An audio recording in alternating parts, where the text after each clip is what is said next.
I think deep down there, we're all readers, and secretly, at least, we'd all like to be authors. But what makes a lit fest like the Hindu Lit Fest make it all alive is that the audience is as much a part of the discussion as the author and whoever's moderating them. And I think that's what's the actual element, that the people in the audience are all avid readers.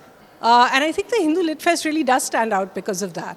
I think the Hindu reader who makes up the audience at the Hindu Lit Fest in large numbers is a particular type of reader in India.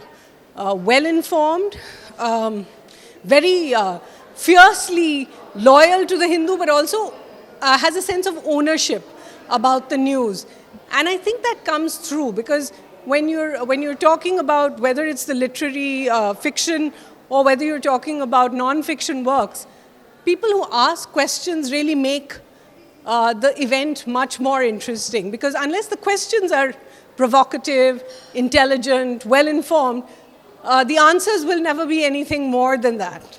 I think most literary festivals that succeed and do well around the country essentially succeed because they have a uniqueness. In that sense, the Hindu Lit Fest has a certain niche because it brings together a certain kind of reader who's very well informed, but also in its choice of the discussion, which already presupposes a base, a hidden depth to an issue you may think of as a very normal issue.